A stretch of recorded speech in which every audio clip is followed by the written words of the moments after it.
Buenos días queridos suscriptores, para más relatos como este, denle like y comparte. Sin más, comenzamos. Tenía 15 años, cuando nos mudamos al edificio de la calle del Pino, un bloque viejo con 3 pisos, pasillos largos y paredes llenas de humedad. Mi mamá consiguió ese departamento, porque era barato y no pedían aval. Trabajaba como enfermera en un turno nocturno y casi nunca estaba en casa, así que la mayor parte del tiempo cuidaba a mi hermano de 10 años. Mi papá nos había dejado hacía tiempo, apenas recuerdo su voz. Después de varios desalojos por falta de pago, mi mamá dijo que ese lugar sería temporal, aunque ambos sabíamos que esa palabra en su boca significaba quedarse hasta que no hubiera remedio. El edificio olía a gas y pintura vieja, cada puerta tenía un número pintado con brocha y los pasillos eran tan estrechos que si 2 personas se cruzaban, una debía pegarse a la pared. En el primer piso vivía una pareja de ancianos que casi nunca salía, en el segundo una mujer con un bebé que lloraba a todas horas, y arriba, en el tercero, alguien que quemaba incienso todo el día. Desde el primer momento, supe que ese humo no era normal, tenía un aroma dulce al principio, pero después dejaba un olor como a flores marchitas y metal.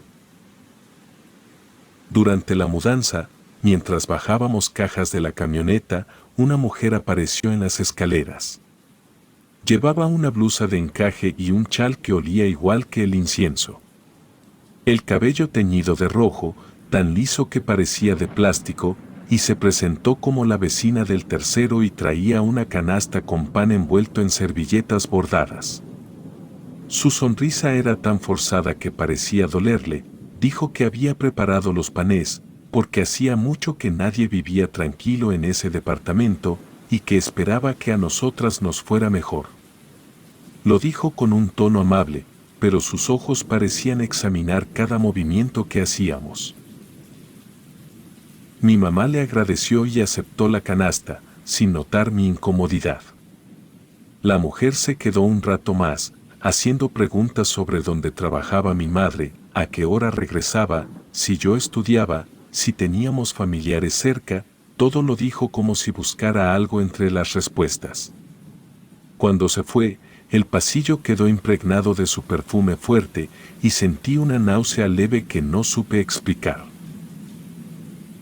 Esa noche, dormimos sobre colchones en el suelo, el edificio crujía con cada paso y se escuchaban goteos detrás de las paredes. El foco del pasillo parpadeaba, y cada vez que la luz se apagaba por un instante, tenía la impresión de que alguien se asomaba desde la escalera. Mi hermano no decía nada, solo me apretaba la mano, cuando el foco se apagaba de golpe.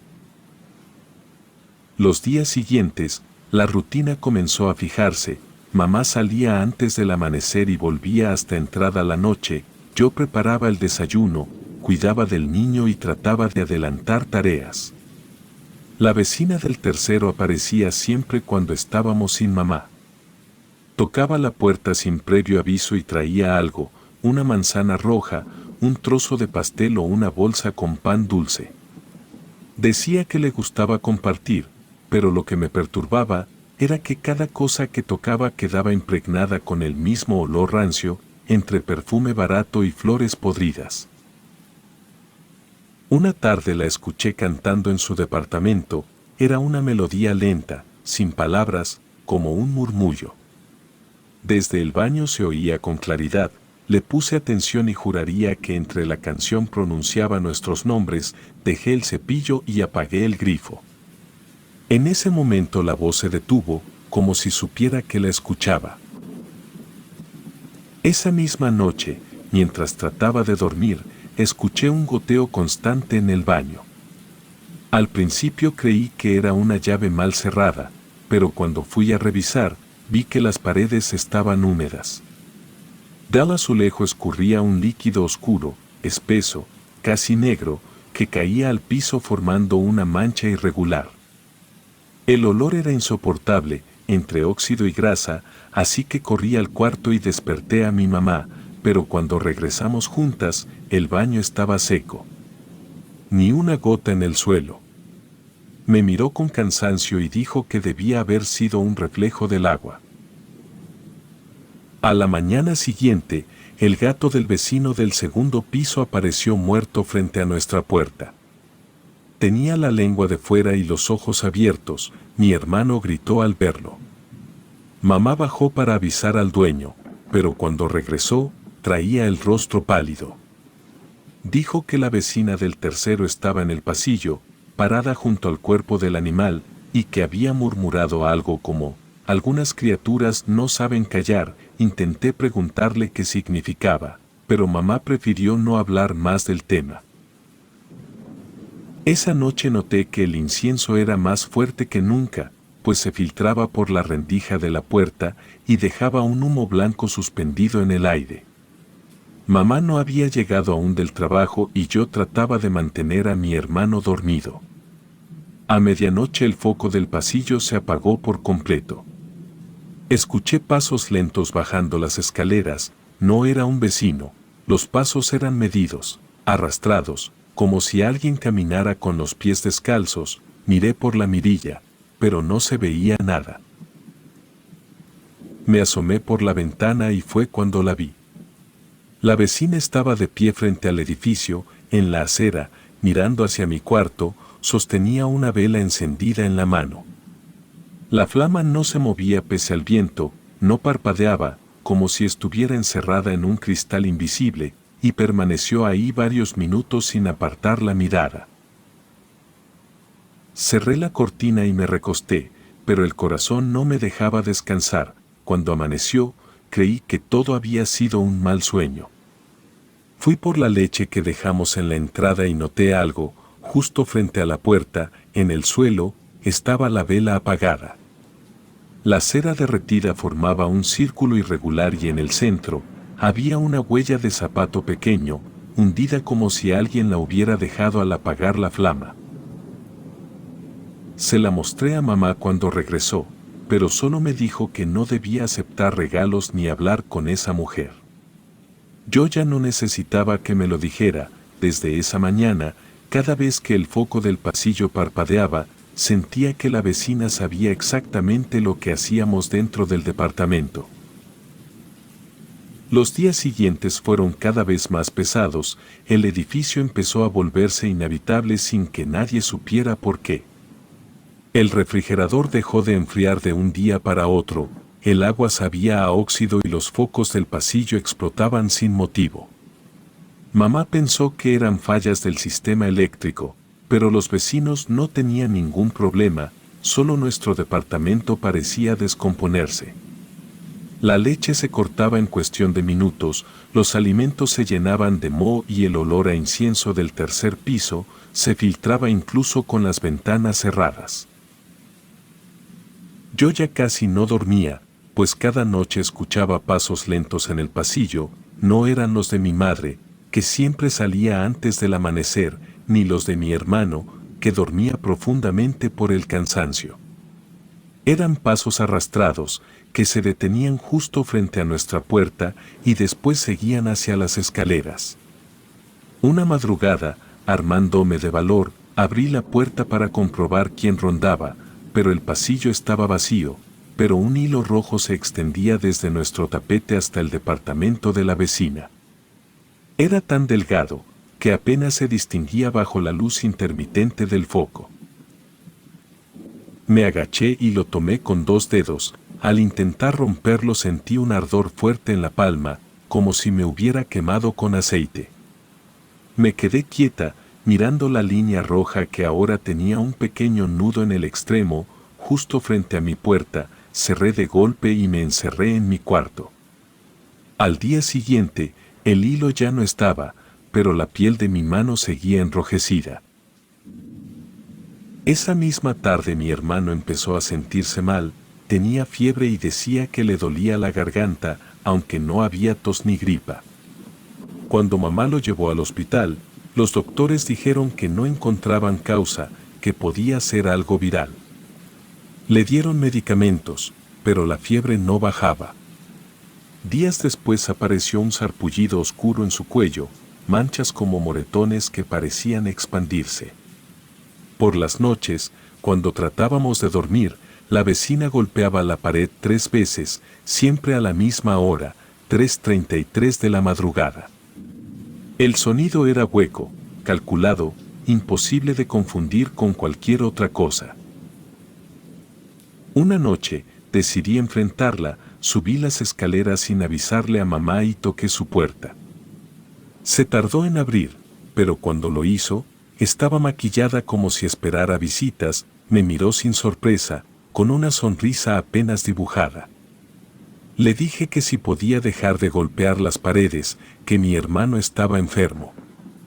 Ella solo me respondió que esa hora no era suya, que pertenecía a lo que me acompañaba, luego cerró la puerta despacio, sin dejar de mirarme.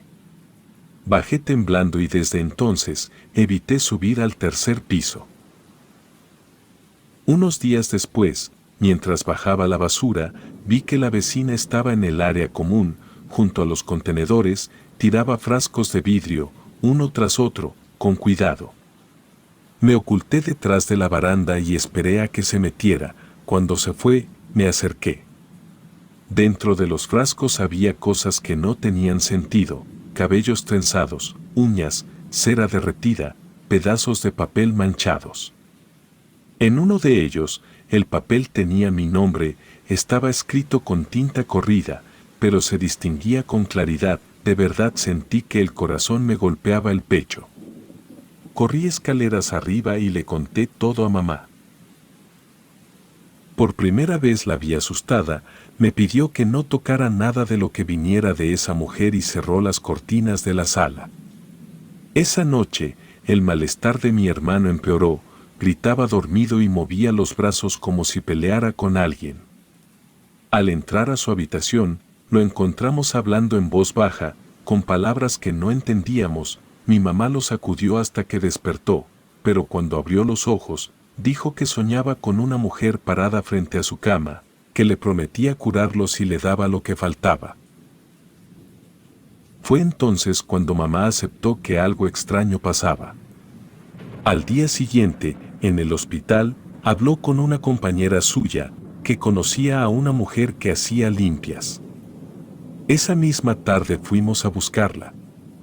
Vivía en una casa pequeña al final de una calle sin pavimento. Nos abrió una señora de cabello gris y mirada cansada, pero apenas entramos, dijo sin que mamá explicara nada: aquí hay un trabajo hecho, una trampa puesta con intención.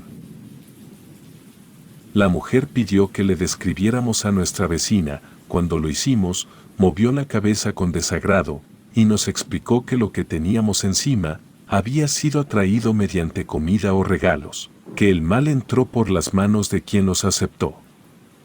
Dijo que la única forma de resistir era proteger los límites de la casa. Sacó de una alacena una bolsa con sal negra, y nos indicó colocar un puñado en cada esquina del departamento. Nos advirtió no barrerla ni tocarla durante 7 noches. Esa noche regresamos y seguimos las instrucciones. Pusimos la sal en silencio, evitando hacer ruido. El aire estaba más frío de lo normal. Mi hermano dormía profundamente, pero su respiración era irregular. Mamá rezó un rato frente a su cama y luego se fue a la cocina. Yo me quedé escuchando. No tardé en oírlo. Algo caminaba por el techo, pasos firmes, no de animal, que se movían de una esquina a otra, como si arrastraran algo pesado. Las risas empezaron después. Al principio eran suaves, como un zumbido, luego se convirtieron en carcajadas ahogadas. Me levanté y salí al pasillo. El olor a humo era tan fuerte que ardía en los ojos, y las sombras se movían por las paredes, deformes, como si alguien las estuviera proyectando desde otro lugar, pero yo subí un escalón y miré hacia arriba. La vecina estaba en el barandal del 3er piso, tenía 3 velas negras encendidas y las soplaba una por una mientras movía los labios, como si rezara. El humo de las velas bajaba en espiral hacia nuestra puerta. No grité, solo retrocedí hasta entrar al departamento y cerré con seguro. Me quedé ahí, pegada a la pared, escuchando cómo el pasillo se llenaba del mismo olor rancio que traía su perfume. A la mañana siguiente, mamá dijo que debíamos volver con la señora de las limpias, pero en el fondo, yo ya sabía que lo que esa mujer había traído al edificio no se iría solo. Mamá no fue a trabajar al día siguiente, amaneció seria, con los ojos hinchados y las manos temblorosas. Dijo que ya no dejaría la casa sola ni una noche más, desde temprano empezó a limpiar todo, encendió veladoras, puso cruces de palma detrás de las puertas y roció agua bendita en las esquinas. El aire olía a cloro mezclado con incienso viejo. No quiso que mi hermano saliera de la cama y me pidió que cerrara todas las ventanas. La vecina no apareció en todo el día, pero al caer la tarde, la luz de su departamento parpadeó varias veces, como si el foco intentara apagarse y no pudiera. El silencio del edificio era tan profundo que se escuchaba el zumbido de los cables de luz. Al anochecer, mamá rezaba en voz baja mientras mi hermano dormía con fiebre, y cada tanto miraba el reloj, como si esperara una hora en específico. Yo estaba en la sala, mirando el reflejo de la calle en los vidrios. Cuando las luces del techo empezaron a titilar, ya eran casi las 12. A medianoche exacta, mi hermano comenzó a convulsionar, su cuerpo se arqueó y de su boca salió un hilo de espuma blanca. Mamá se lanzó sobre él, sujetándole la cabeza, mientras recitaba oraciones atropelladas. Yo no sabía qué hacer. Corrí al pasillo y bajé las escaleras descalza, buscando ayuda. Me fui corriendo hasta la casa de la curandera y le toqué la puerta con tanta fuerza que se astilló la pintura. Tardó en abrir, pero cuando lo hizo, parecía esperarlo. Llegó conmigo sin preguntar nada. Llevaba una bolsa de tela llena de hierbas, una cruz de metal y una imagen de San Benito colgada al cuello. Entró en casa sin pedir permiso, encendió un trozo de carbón dentro de un cuenco de barro y sopló hasta que salió humo denso. El olor a hierbas quemadas se mezcló con el sudor y el miedo. Caminó por cada rincón del departamento, murmurando palabras que no entendía. Dijo que el mal estaba arriba, en el techo. Subimos juntas. El último tramo de escaleras era estrecho y oscuro. Al abrir la puerta del acceso al techo, un aire helado nos golpeó la cara. La luna alumbraba lo suficiente para ver una caja de madera al centro, sobre el concreto. Tenía clavos oxidados y estaba cubierta con un pañuelo rojo. La mujer de las limpias se acercó despacio, levantó el pañuelo y dentro había tierra, fotografías recortadas y trozos de tela con nuestros nombres escritos. En uno, el mío estaba manchado con algo que parecía sangre seca. Me dijo que no tocáramos nada y que bajáramos de inmediato. Mamá obedeció, pero yo me quedé un segundo más mirando. Dentro de la caja algo se movió, apenas un temblor, como si la tierra respirara, así que corrí detrás de ella sin mirar atrás.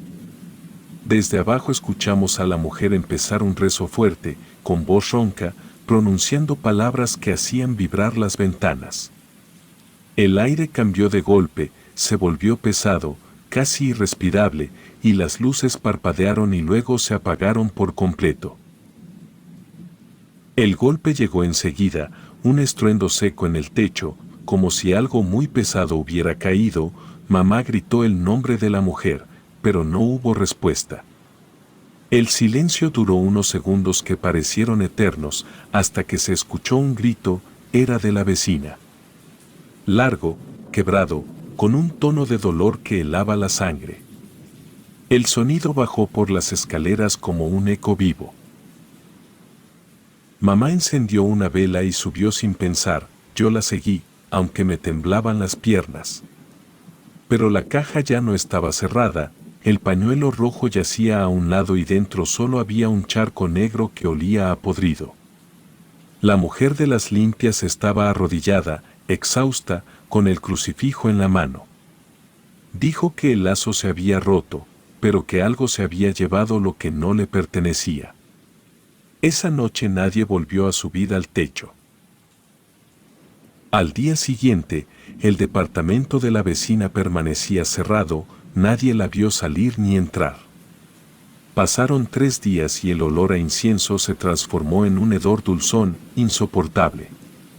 Los vecinos del segundo piso llamaron a la policía.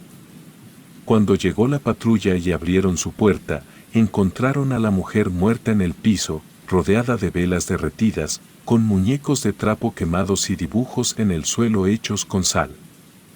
El forense dijo que llevaba varios días sin vida, aunque la vecina del segundo piso aseguró haberla visto caminar la noche anterior. El edificio se llenó de curiosos y de rumores. Algunos decían que la mujer practicaba brujería desde hacía años, otros que había hecho un pacto y el plazo se cumplió. A nosotras nadie nos preguntó nada, pero todos notaron que en nuestro departamento ya no se oía nada por las noches. Mamá consiguió otro lugar a la semana siguiente, lejos de ahí. Mi hermano comenzó a mejorar lentamente, la fiebre desapareció, el sarpullido se desvaneció y volvió a comer sin dolor. Mi mamá decía que fue la limpia, que la señora había logrado cortar el mal, pero en su mirada había algo más, un cansancio profundo, una culpa que nunca mencionó. Empacamos lo necesario y dejamos el edificio al amanecer, sin despedirnos de nadie. Antes de irme, regresé al pasillo del tercer piso, para recoger un cuaderno que había olvidado. El aire seguía impregnado de ese olor dulce, pero más tenue. Subí los escalones despacio y al llegar al barandal, vi algo que me detuvo. En el metal oxidado había una mancha negra en forma de mano, extendida, con los dedos alargados, no parecía pintura ni quemadura, sino una huella hundida en la superficie. La toqué con la punta de los dedos y sentí que aún estaba tibia. Me alejé sin mirar atrás, no le conté a mamá. Esa noche dormimos en el nuevo departamento y el silencio me pareció real por primera vez. Aún así, cada vez que huelo incienso o escucho 3 golpes seguidos en alguna pared, recuerdo aquel edificio, la vela en la puerta, el hilo rojo y la mano negra sobre el barandal. Desde entonces, juro que no volveré a vivir donde alguien encienda velas negras.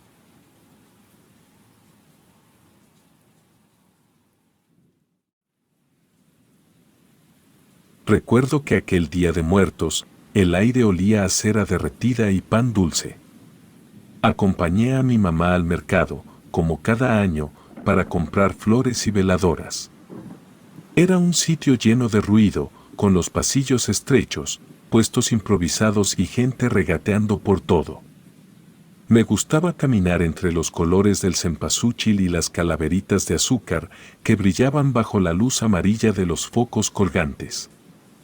Mamá cargaba una canasta de mimbre, donde iba poniendo las cosas que le encargaron sus vecinas para el altar. Me pidió que no me separara, pero me quedé atrás observando un rincón donde no había tanta gente. Ahí, entre cajas viejas y una lona medio rota, vi un altar distinto a los demás. No tenía fotos ni ofrendas, solo 2 velas negras encendidas, un frasco con tierra oscura y un pequeño crucifijo invertido. En el centro había un amuleto de metal, parecido a un colgante, con una forma rara, como una espiral con marcas torcidas. Me dio curiosidad porque parecía viejo y pesado, nadie estaba cuidando el puesto, así que tomé las 2 velas y el amuleto, pensando que eran adornos. Los guardé en la bolsa de mi suéter y regresé con mamá sin decir nada, ella seguía escogiendo pan y no notó nada. Al llegar a casa, descargamos las compras sobre la mesa. La casa tenía techo de lámina, paredes pintadas de verde con humedad en las esquinas y un patio grande, donde colgaban las cuerdas del tendedero. Vivíamos ahí con mis 2 hermanos menores. Mamá me pidió que me bañara para después hacer mi tarea. Me metí al baño con el agua tibia y el ruido del tinaco cayendo sobre la cubeta. Mientras me enjabonaba el cabello, escuché una voz que murmuraba algo detrás de la puerta. Era como un rezo, lento y apagado. Pensé que mamá estaba hablando con alguien, pero cuando abrí un poco la cortina, no vi a nadie. Cerré la llave y escuché pasos en el pasillo. Eran suaves, como si alguien descalzo caminara frente al baño. Golpeé la puerta y pregunté si estaba ahí mi mamá, pero no hubo respuesta. En ese momento ella llegó por fuera y preguntó si me pasaba algo. Le dije que escuché a alguien y ella aseguró que también oyó algo raro desde la cocina, como si movieran las sillas. Se quedó un momento afuera y luego me dijo que me apurara. Salí, me sequé rápido y me fui a mi cuarto. Era pequeño, con 2 camas, un buró de madera y una ventana que daba al patio. Guardé las 2 velas y el amuleto en el cajón del buró. Me senté a hacer la tarea de caligrafía, pero al poco rato noté que el lápiz se movía ligeramente sobre la hoja. Pensé que era mi imaginación, lo sostuve con fuerza, pero cuando lo solté para revisar el cuaderno, las páginas comenzaron a voltearse solas, una tras otra. Me quedé mirando la libreta hasta que se detuvo en la última hoja, la que estaba en blanco. No había corriente de aire y la ventana estaba cerrada y el foco apenas alumbraba. Sentí miedo, pero intenté no gritar, así que fui con mamá a contarle lo que había pasado. Ella estaba pelando calabaza en la cocina y me escuchó con atención. Me dijo que tal vez me asusté por el ruido del mercado y que todo lo estaba imaginando, pero de todos modos, se levantó y me acompañó al cuarto. Revisó el buró, movió las cortinas y me dijo que me tranquilizara. Aún así se quedó un rato conmigo mientras yo fingía seguir escribiendo. Nada volvió a moverse, así que decidió ir a preparar la cena, pero cuando se fue, me quedé observando el cuaderno y el buró. Todo parecía normal. Ya era de noche y mis hermanos jugaban en la sala. Escuché sus risas mezcladas con la voz de mamá. Estaba por levantarme cuando escuché un golpeteo sordo dentro del armario. Pensé que alguno de mis hermanos se había escondido ahí. Me acerqué y puse la mano en la puerta. Se sintió helada. El golpe se repitió, pero más fuerte. La abrí rápido. Entre la ropa colgada no había nadie, pero desde la parte baja del mueble vi moverse una sombra baja, del tamaño de un niño pequeño. No tuve tiempo de reaccionar. La sombra salió deslizándose y cruzó la habitación hasta perderse por la pared contraria. Me quedé paralizada, y sentí como el aire se volvió pesado. La cama crujió detrás de mí. Corrí hasta la cocina y abracé a mamá. Le dije que alguien estaba en mi cuarto. Me llevó de la mano, pero cuando entramos, todo estaba en orden. Me acosté más tarde sin apagar la lámpara. No podía dejar de pensar en aquella sombra. En la madrugada me desperté con la sensación de que alguien me observaba desde el buró. Me tapé la cara con la sábana y escuché un leve crujido, como si movieran el cajón, pero no quise mirar. A la mañana siguiente, mientras desayunábamos, mamá me preguntó por qué había dejado prendida la luz toda la noche. Le conté que tenía miedo, pero no mencioné lo del amuleto. Tenía la sensación de que debía dejarlo donde estaba. Al salir al patio a tender mi uniforme para la escuela, miré hacia la ventana del cuarto y juraría haber visto una figura detrás del vidrio. Era pequeña y quieta, con la cabeza ladeada. Esa imagen me acompañó todo el día. En clase no podía concentrarme y cuando regresé a casa, mamá notó que estaba distraída, así que me mandó a descansar un rato. Entré al cuarto y sentí el mismo aire frío de la noche anterior. El cajón del buró estaba entreabierto, aunque yo lo había dejado cerrado. Lo empujé sin mirar dentro. Pensé en sacar el amuleto y tirarlo, pero algo me detenía. No era miedo normal, era una especie de aviso dentro del pecho, como si no debiera tocarlo otra vez. Por la tarde, mientras mis hermanos hacían la tarea en la mesa, escuché un nuevo golpeteo en el armario. Fue tan claro que ellos también lo oyeron. Mamá dijo que podían ser ratones, pero el sonido no era de roer, era un golpe rítmico, 3 veces seguidas, con intervalos cortos, como si alguien golpeara desde adentro con los nudillos. Esa noche no quise dormir sola, así que me acosté junto a mi mamá. En la oscuridad del cuarto escuché un susurro que venía del pasillo. No era una voz completa, sino un murmullo que se perdía entre las paredes. Me cubrí hasta la cabeza, temiendo que esa sombra volviera a salir. Antes de cerrar los ojos, me vino a la mente el altar del mercado, aquel amuleto metálico y las velas negras encendidas. Recordé el olor a cera y la tierra oscura en el frasco. Algo dentro de mí me dijo que eso que traje a casa no era un simple adorno, y desde ese momento supe que el error ya estaba hecho, aunque aún no comprendía hasta dónde llegaría. Esa tarde mamá salió al mercado por tortillas y me dejó encargada de cuidar la casa. Mis hermanos estaban jugando en el patio, y yo me quedé en la sala haciendo dibujos. Todo estaba tranquilo, hasta que el radio antiguo, ese que tenía perillas grandes y una antena torcida, se encendió solo. Emitió un chasquido fuerte, y después una voz ronca comenzó a hablar entre interferencia. No pude entender las palabras, pero sonaban graves, como si alguien rezara en otro idioma. Me acerqué temblando para apagarlo, y cuando giré la perilla, sentí un leve golpe de aire caliente en la cara, como si el aparato hubiera exhalado. No pasaron ni 2 segundos cuando el teléfono fijo empezó a sonar. Al principio lo ignoré, recordando la advertencia de mamá, pero el timbre no se detenía, sonaba insistente, desesperado. Me tapé los oídos, pero continuaba vibrando en el aire. Para callarlo, levanté la bocina y la dejé sobre la mesa sin hablar.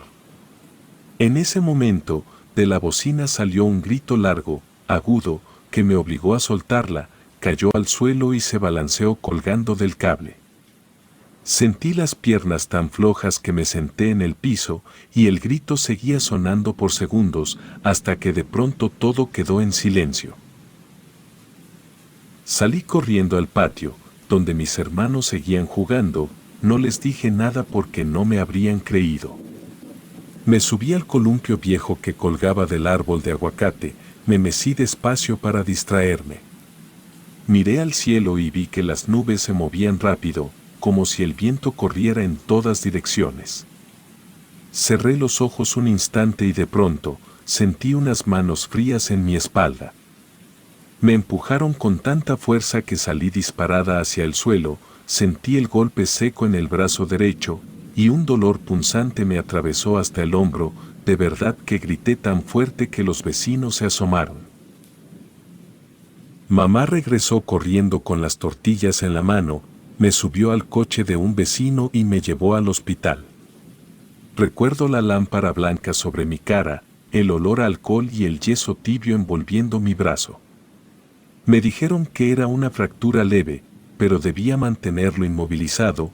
Mi mamá no dejaba de repetir que todo había sido un accidente, aunque yo sabía que alguien me había empujado.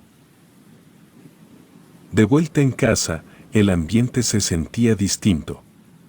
El aire estaba más pesado, con un olor a humedad que antes no estaba.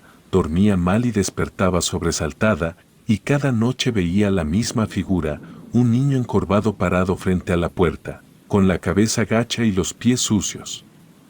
No hablaba, solo respiraba con dificultad, y cuando intentaba moverme, desaparecía. Le conté a mamá, pero pensó que deliraba por el golpe. Los días siguientes, la sombra aparecía a distintas horas, a veces en la sala, otras al pie de mi cama, pero no se acercaba, solo me observaba. Mamá empezó a preocuparse cuando una mañana me encontró hablando sola. Yo juré que él me había pedido que no tirara las velas. entonces ella comprendió que algo estaba mal. Comenzó a preguntar entre sus amigas hasta que una le recomendó visitar a una curandera que vivía en la orilla del pueblo. Fuimos al día siguiente. El camino era de terracería, bordeado de mezquites, la casa estaba aislada, con un portón oxidado y una imagen de San Cipriano colgada en la entrada, y adentro olía a copal y hierbas quemadas. En el suelo había velas encendidas y en las paredes, retratos volteados. La mujer que nos recibió tenía el cabello recogido y la voz áspera, dijo que debía revisarme sin hablar y me acostó sobre una mesa de madera cubierta con una manta. Pasó ramas verdes por mis brazos, el abdomen y las piernas, la bruja murmuraba frases que no entendía y cada vez que pasaba las ramas cerca del yeso, el olor se volvía insoportable, como si quemara plástico. Me dolía el brazo aunque no me tocara, la mujer se detuvo un momento, miró hacia la puerta y luego me cubrió el rostro con un pañuelo blanco, en eso sentí que me soplaba en la frente. Cuando terminó, le pidió a mi mamá que saliera con ella un momento. Escuché sus voces al fondo, pero no entendí las palabras. Al regresar, mi mamá tenía el rostro pálido, solo dijo que ya podíamos irnos y que no preguntara nada, y en el camino guardó silencio. Esa noche el dolor del brazo fue insoportable. Intenté dormir, pero me desperté con náuseas, me senté en la cama y vomité un líquido oscuro que manchó el yeso, olía a tierra podrida.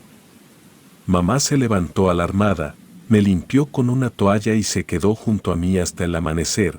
Me decía que era una reacción al tratamiento, pero en sus ojos había miedo. Al día siguiente no quiso mandarme a la escuela, me recosté en el sillón de la sala mientras ella preparaba té. Sentí que alguien se sentaba a mi lado, era el niño encorvado. Tenía los pies descalzos, las uñas negras y el cuello ladeado. Lo veía de reojo, porque no me atrevía a mirarlo de frente. El radio volvió a encenderse y de él salieron risas infantiles.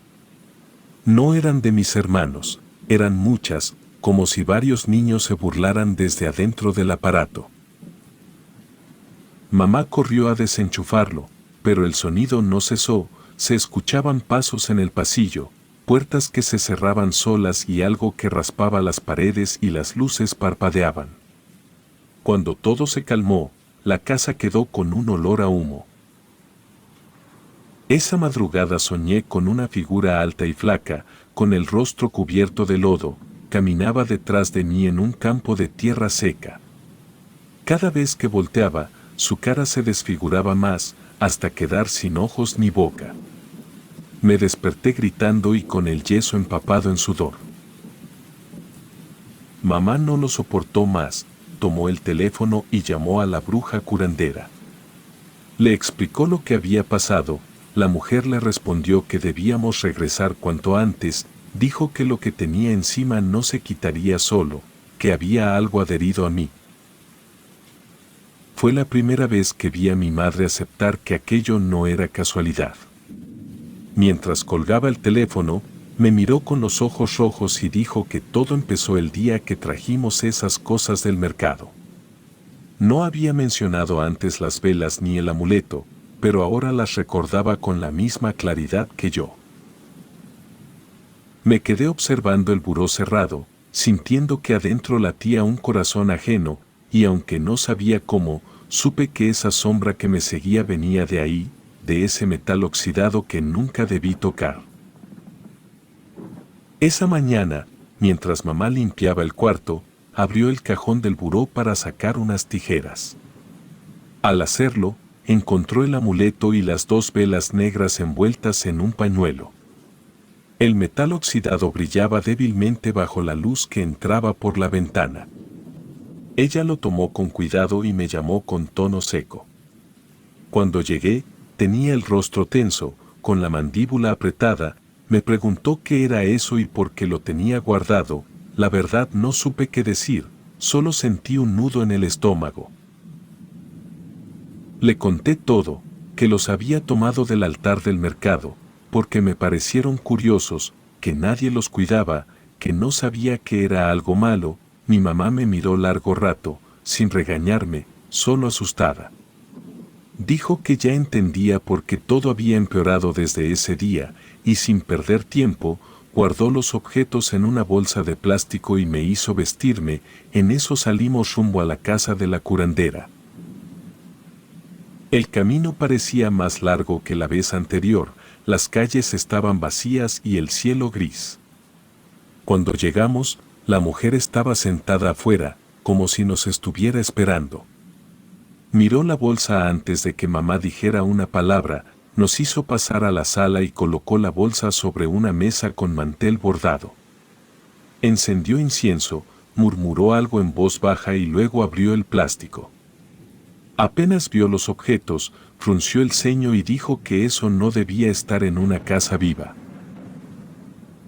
Nos explicó que las velas y el amuleto formaban parte de un trabajo de llamada de ánimas, un tipo de rito que usan para invocar espíritus y ponerlos al servicio de un encargo. Dijo que alguien había empezado ese ritual y lo dejó inconcluso, y que al tocar los objetos yo había completado el vínculo. El espíritu, que estaba atado a ese encargo, encontró en mí una puerta para manifestarse. Agregó que no era un niño, sino una entidad que tomaba esa forma para no asustarme. Cuando lo dijo, sentí frío hasta la nuca. Mamá le preguntó si había manera de romperlo. La curandera dijo que sí, pero requería hacer un cierre completo, devolver los objetos a donde pertenecían, pero antes debía limpiarme por dentro. Me preparó un brebaje espeso, color verde oscuro, con olor a hierbas y alcohol. Me ordenó que lo bebiera despacio, sin dejar una gota, pero era tan amargo que tuve que apretar los dientes. Me dijo que cerrara los ojos, que el cuerpo se encargaría de abrir lo que estaba cerrado. Al poco tiempo empecé a sentir pesadez en los párpados y un zumbido en los oídos. La mujer me tomó las manos y comenzó a hablar en murmullos. Las palabras se deslizaban como si no fueran de este mundo, mi respiración se volvió lenta, y en ese instante todo alrededor desapareció. Me vi de pie en un campo seco, frente a un altar igual al del mercado. Una mujer cubierta con un rebozo negro, encendía las velas y dibujaba figuras con sal sobre la tierra, tenía una fotografía en las manos y la quemaba mientras recitaba nombres. Detrás de ella, una sombra alta se movía inquieta, esperando. En ese momento comprendí que ese era el espíritu que ahora me seguía. La escena cambió de golpe, vi cómo la mujer dejaba el ritual a medias, apagando las velas con tierra y marchándose sin despedirse del espíritu. Lo había dejado atrapado entre el altar y el mundo de los vivos. Cuando yo toqué los objetos, esa puerta se abrió. Sentí su enojo, su desesperación, como si me atravesara. Quise gritar, pero la curandera me sostuvo la cabeza con firmeza y dijo algo que me trajo de vuelta. Desperté jadeando y mamá estaba llorando a un lado. La curandera me dio agua bendita y me pidió que no hablara por unas horas. Dijo que al amanecer, teníamos que regresar al mercado con los objetos, y justo esa misma noche no dormimos. Mamá preparó una mochila con lo necesario y en cuanto salió el sol, emprendimos el camino. Cuando llegamos, el mercado estaba medio vacío. El altar que recordaba ya no estaba. Preguntamos a varios vendedores, pero nadie supo decirnos nada. Una señora que vendía flores nos observó con desconfianza. Al mencionar las velas negras, se puso nerviosa y nos confesó que ese altar pertenecía a unas mujeres que hacían encargos para otras personas y que lo retiraron días atrás porque la policía empezó a hacer preguntas. Dijo que nadie debía tocar lo que se dejaba ahí, porque eran ofrendas para trabajos de brujería. Mamá agradeció y se alejó en silencio. La curandera, que nos había acompañado, dijo que entonces haríamos el cierre ahí mismo. Nos llevó hasta un árbol grande al final del terreno, donde la tierra estaba húmeda. Sacó una pequeña pala, cavó un hoyo y colocó dentro las 2 velas y el amuleto.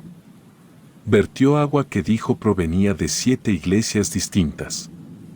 Luego recitó oraciones que se confundían con el ruido del viento, me pidió que dijera unas palabras al espíritu, que le explicara que no lo tomé con mala intención. Con voz temblorosa, pedí perdón y dije que no sabía lo que hacía, que solo era una niña curiosa. Cuando terminé, el aire se sintió más liviano, el olor a humedad desapareció.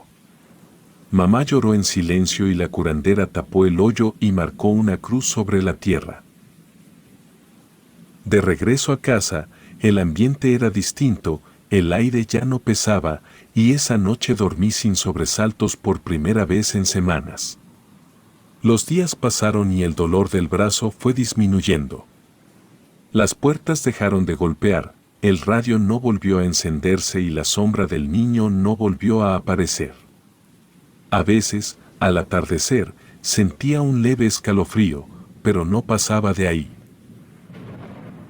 Mamá evitó regresar al mercado en esas fechas, dijo que había cosas que era mejor no volver a mirar, guardó una botella con el agua bendita que sobró del ritual y la dejó en el buró, solo por precaución. Crecí sin olvidar aquel día, y todavía puedo recordar el peso del amuleto y el brillo de las velas negras. A veces, cuando paso frente a un altar o una tumba, me alejo sin mirar, no lo hago por miedo, sino por respeto. Aprendí que hay objetos que parecen simples, pero guardan pedazos de lo que no pertenece a este mundo. Y si algo entendí, es que hay puertas que una vez abiertas, no se pueden cerrar del todo.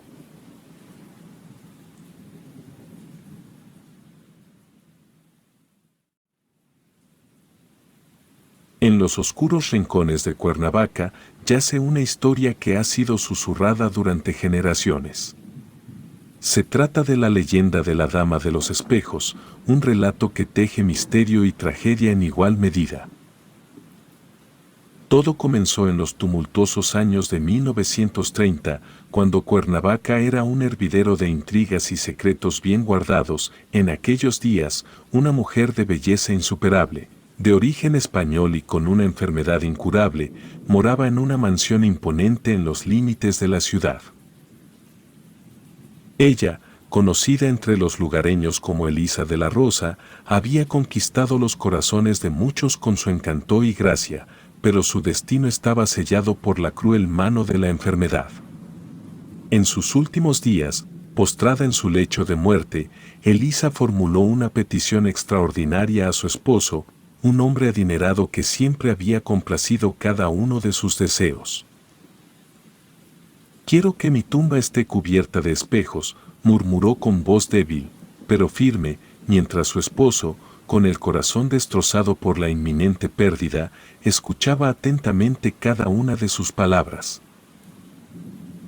Él, incapaz de negarle nada a la mujer que había amado con devoción, prometió cumplir su deseo sin titubear. Y así fue como, tras su partida de este mundo, los espejos se convirtieron en los guardianes silenciosos de su tumba en el Panteón de la Leona. Pero detrás de este acto aparentemente altruista se escondía un pacto oscuro que Elisa y su esposo habían sellado en las sombras de la noche. Un pacto que iba más allá de la comprensión humana y que ahora, décadas después, se había convertido en una gran leyenda en los pasillos vacíos de la mansión de los de la Rosa y en todo el estado. Las noches en Cuernavaca se volvieron más frías y sombrías desde entonces, y los lugareños juraban escuchar susurros inquietantes entre los pasillos de la mansión y el cementerio. Algo oscuro y siniestro acechaba en las sombras, alimentándose de los miedos y secretos enterrados en lo más profundo de la noche. Y así, la leyenda de la Dama de los Espejos comenzó a tejerse entre la luz de la luna y los reflejos distorsionados que se perdían en los cristales. Pero lo que nadie sabía entonces era que la verdadera historia estaba lejos de llegar a su fin, pues los secretos más oscuros nunca permanecen enterrados por mucho tiempo. Elisa de la Rosa era conocida en toda Cuernavaca por su belleza sin paralelo y su melena dorada que caía en cascadas de seda sobre sus hombros. Pero detrás de esa fachada de perfección se ocultaba una obsesión mortal que consumía su alma como una sombra insaciable. Desde temprana edad, Elisa había aprendido el poder que residía en su belleza. Se deleitaba cada día frente al espejo, admirando su reflejo como si fuera el más preciado tesoro. Cada mirada, cada gesto, estaba impregnado de una vanidad que eclipsaba todo lo demás a su alrededor. Pero su obsesión con su propia imagen pronto se convirtió en algo más que una simple admiración. Se volvió una necesidad voraz, un hambre insaciable que la consumía desde adentro. Cada espejo que cruzaba se convertía en un espejismo tentador que la llamaba con susurros seductores. Y así, Elisa pasaba horas y horas frente al espejo, cepillando su cabello dorado, mientras su mente se sumergía en un abismo oscuro de vanidad y desesperación. La realidad se desvanecía a su alrededor y solo quedaba ella y su reflejo, atrapados en un ciclo interminable de autoadmiración. Pero cuanto más se perdía en el laberinto de los espejos, más se alejaba de la realidad, hasta que finalmente su obsesión la consumió por completo. La enfermedad que la aquejaba no era solo física, sino espiritual, arrastrándose hacia un abismo del cual no había retorno. Y así, en su lecho de muerte, rodeada de espejos que reflejaban su propia imagen distorsionada, Elisa se enfrentó a su destino final. Pero incluso en la muerte, su obsesión no la abandonó. Se dice que su espíritu atormentado aún deambula por los oscuros pasillos de la mansión de los de la Rosa, buscando desesperadamente un reflejo que ya no puede encontrar. Estaba claro que la obsesión de Elisa de la Rosa por su propia belleza trascendía más allá de la muerte, sumiéndose en un eterno y tortuoso ciclo de vanidad y desesperación. Cada año, cuando los días se acercaban al aniversario de su partida o al Día de Muertos, el espíritu de Elisa se alzaba de entre las sombras del Panteón de la Leona. Con paso silencioso y ojos brillantes como luciérnagas en la oscuridad, ella vagaba por las calles de Cuernavaca en busca de un eco de su vida pasada. Su primera parada siempre era la mansión donde una vez había reinado como la reina indiscutible de la belleza. A través de los años, la casa había caído en un estado de abandono, sus paredes de piedra testigos mudos del paso del tiempo y la decadencia. Pero para Elisa, aún resonaban los ecos de risas y susurros entre sus corredores polvorientos. Entraba a la casa con paso decidido, como si estuviera poseída por una fuerza más allá de su control. Los espejos rotos y desgastados la recibían con su reflejo distorsionado, una visión de su belleza marchita que la atormentaba aún en la muerte. Pero para Elisa no había escape de su propia vanidad. Mientras tanto, el conductor de un taxi que pasaba por las cercanías era testigo involuntario de esta macabra escena. Intrigado por la figura fantasmal que entraba en la casa abandonada, esperaba pacientemente afuera, seguro de que alguien saldría eventualmente para liquidar el viaje. Pero ese momento nunca llegaba. Horas después, cuando el sol comenzaba a despuntar en el horizonte, el taxista, tembloroso y con el corazón palpitante, abandonaba el lugar, convencido de que había sido testigo de algo más allá de la comprensión humana. La leyenda de la Dama de los Espejos se extendía así, como una sombra que se arrastraba por las calles de Cuernavaca, susurrando secretos oscuros y alimentándose del miedo de aquellos que se atrevían a escucharla. Y mientras tanto, Elisa de la Rosa, atrapada en su propia obsesión inmortal, continuaba su eterno y solitario baile entre los espejos rotos de su pasado. Fue en ese momento cuando comenzó mi historia. Me llamo Alexis, soy taxista en Cuernavaca. Desde que era joven, había escuchado historias escalofriantes sobre la Dama de los Espejos. Cada vez que pasaba cerca del Panteón de la Leona o de la mansión abandonada donde se decía que ella vagaba, sentía un escalofrío recorrer mi espina dorsal. Siempre había mantenido una actitud escéptica hacia esas historias, pensando que eran solo cuentos para asustar a los niños y a los crédulos. Sin embargo, una noche, cuando menos lo esperaba, me encontré cara a cara con el terror que había creído ficticio. Era una noche oscura y lluviosa, de esas en las que el viento parece susurrar secretos ancestrales entre los árboles retorcidos. Recibí una llamada para recoger a un pasajero cerca del Panteón de la Leona, una zona que siempre me ponía nervioso, pero necesitaba el dinero, así que salí de mi casa y fui sin pensarlo 2 veces. Al llegar al lugar, vi a una figura envuelta en sombras, con un aire de melancolía que parecía emerger de la oscuridad misma. Era una mujer, vestida con ropas antiguas, cuyo rostro estaba velado por la penumbra de la noche. Sin decir una palabra, subió al asiento trasero del taxi y me pidió que la llevara a la dirección de la antigua mansión de los de la Rosa. Un escalofrío recorrió mi cuerpo cuando reconocí el lugar al que me dirigía.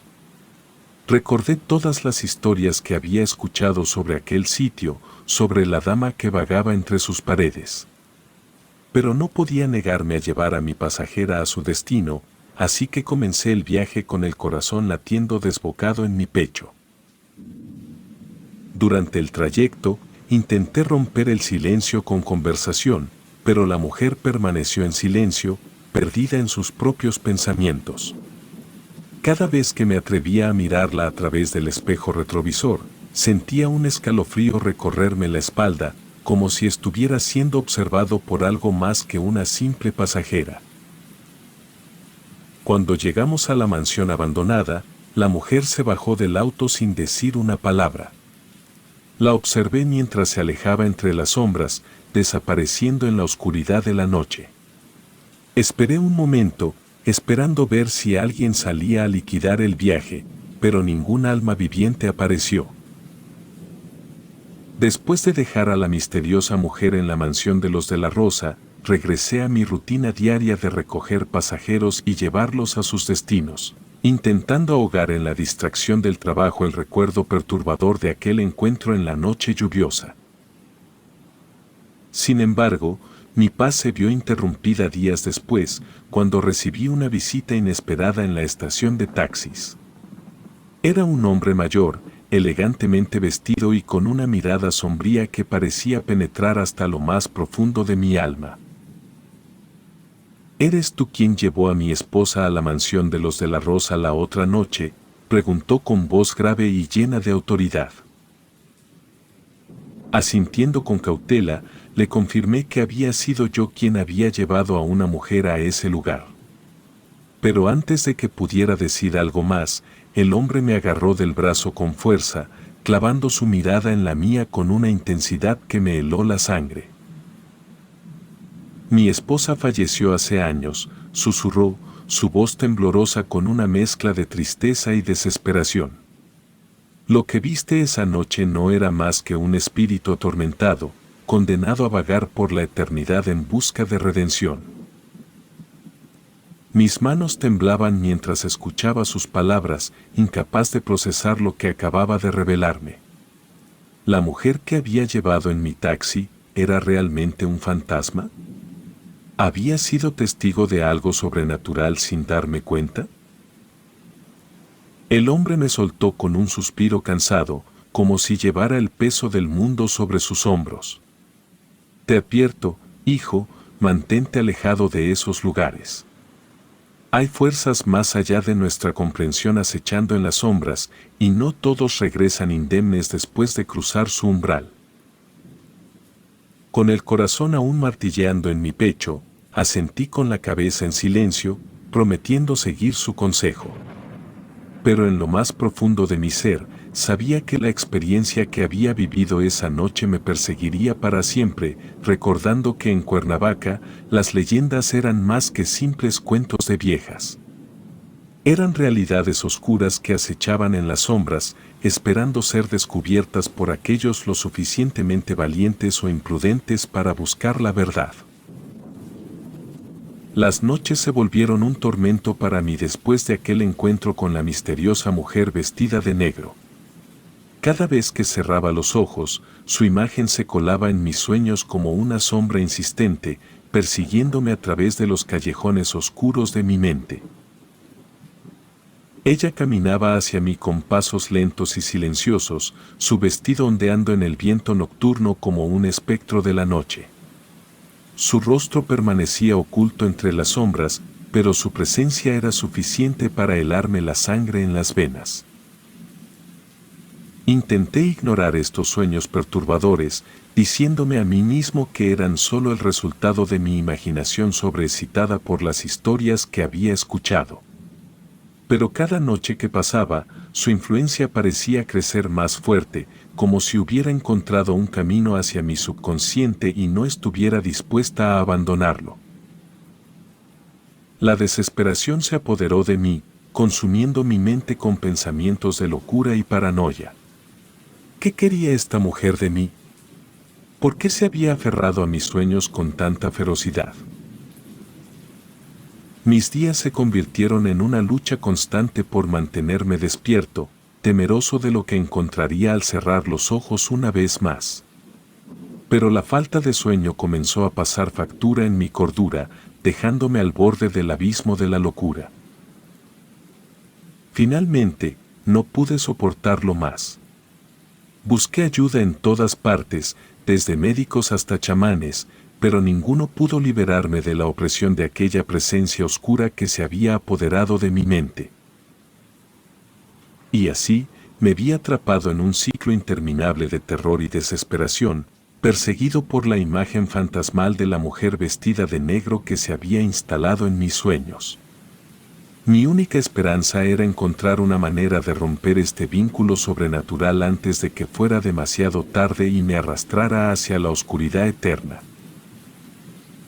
Armado con un valor nacido de la desesperación, decidí enfrentar directamente la fuente de mis pesadillas, la tumba de la Dama de los Espejos en el Panteón de la Leona.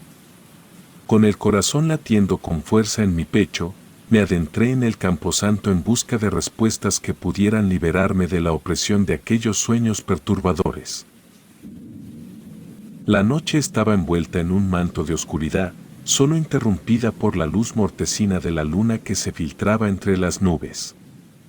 Las sombras parecían cobrar vida a mi alrededor, susurrando secretos oscuros y acechando en cada rincón del cementerio. Finalmente, llegué a la tumba de la Dama de los Espejos. Era una estructura imponente, una de las más grandes del Camposanto, adornada con esculturas de ángeles y figuras religiosas que observaban en silencio desde las alturas. Pero lo que más llamaba la atención eran los espejos que adornaban cada centímetro de la tumba, reflejando la luz de la luna en un espectáculo de destellos y sombras. Con manos temblorosas, me acerqué a la tumba y me arrodillé frente a ella, como si estuviera buscando la redención en sus frías piedras. Cada reflejo en los espejos parecía susurrar una verdad oculta, una revelación que había estado esquivando durante tanto tiempo. Fue entonces cuando lo vi, una figura oscura y borrosa que se movía entre los espejos, una presencia que parecía mirarme fijamente desde el otro lado. Era la misma mujer que había visto en mis sueños, la Dama de los Espejos, su rostro aún oculto entre las sombras.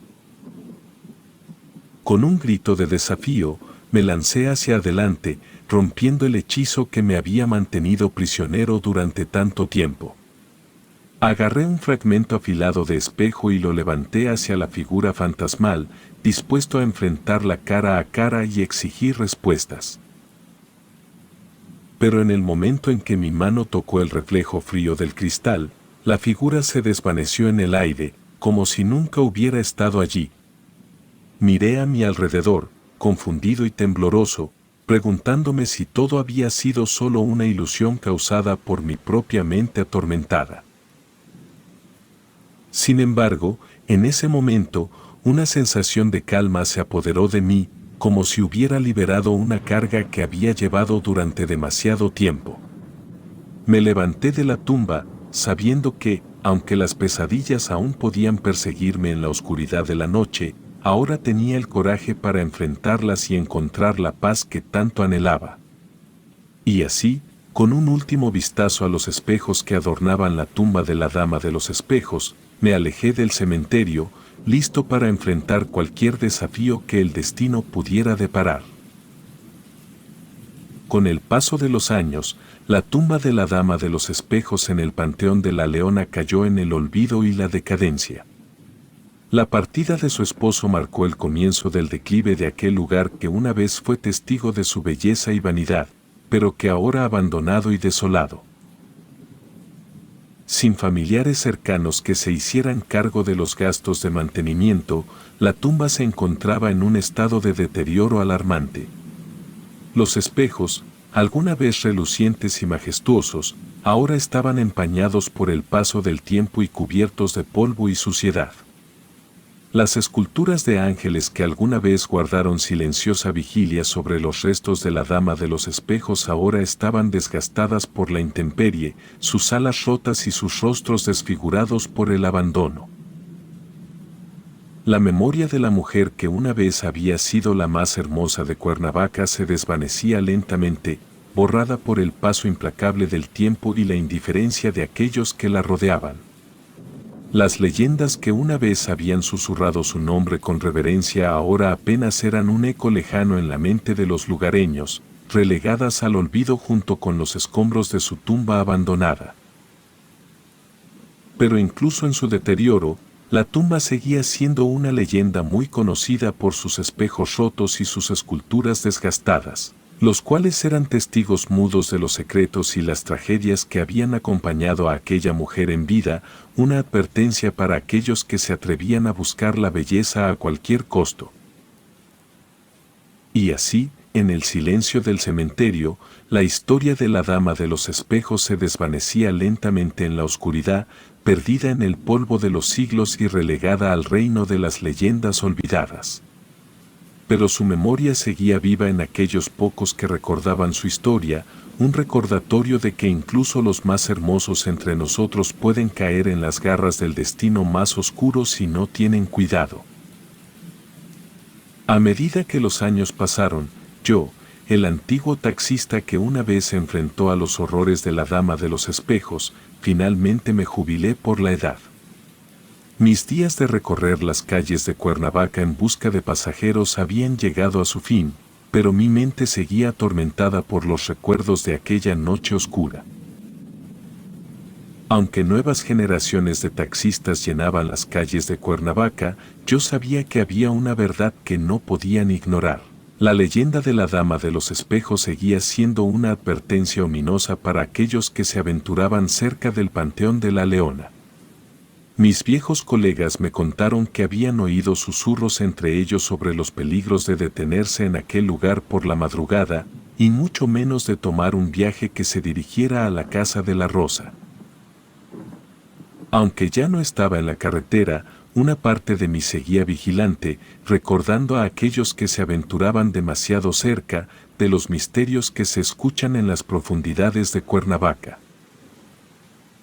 Porque, aunque el tiempo pudiera borrar las huellas de la Dama de los Espejos en la tierra, su legado sigue vivo en las historias que se contaban en susurros en las noches oscuras, recordándonos que algunas verdades son más terroríficas que cualquier ficción que la mente pueda concebir.